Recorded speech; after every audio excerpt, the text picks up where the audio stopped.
I grew up playing tennis because of my grandpa. When I was 7, we actually were in Hawaii, and my mom was trying to find an activity for my brother and I to do besides go to the beach every day and sign us up for tennis lessons and never look back.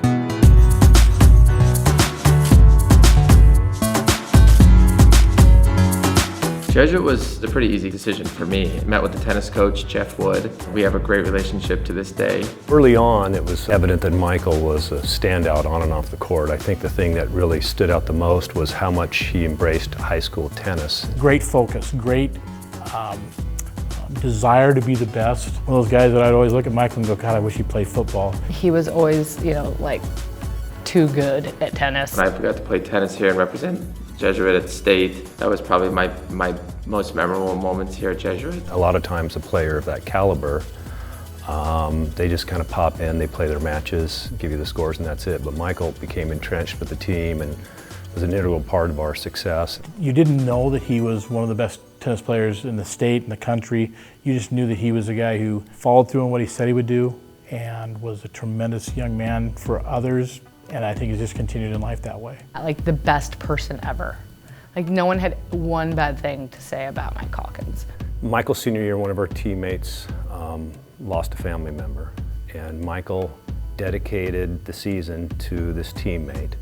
And on his tennis shoes, he wrote the player's first name on his left shoe and last name on his right shoe.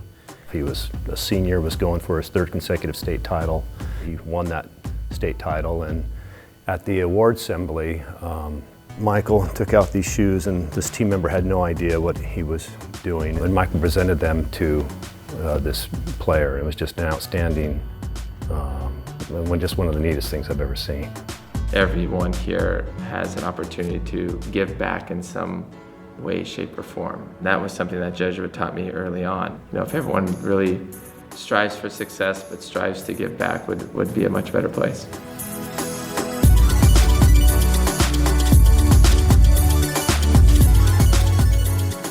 I remember the days recruiting Mike and watching him play as a junior player, and the one standout is that he was the one player that would go for every single ball regardless of whether it was in or out. And it's that kind of fight and energy and unbelievable attitude that we wanted to have on our University of Illinois team. Well, he came as a freshman and that attitude continued to the point where in Mike's 4 years he became a top-ranked NCAA player, was an All-American, and was part of the NCAA championship team to this day, which still has the record for 64 consecutive matches over 2 years. I'll never forget it, and I think Mike will never forget it, neither will his teammates, of which I know he's still very close to.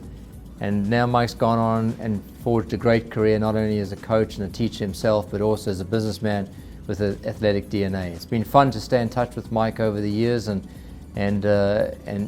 this recognition and being put into the Hall of Fame is something that's very well deserved. So well done again, and it's great to be talking to you from the other side of the world, and hope you have a great evening, a well-deserved honor, and I look forward to seeing you again soon this year, and take care. Cheers.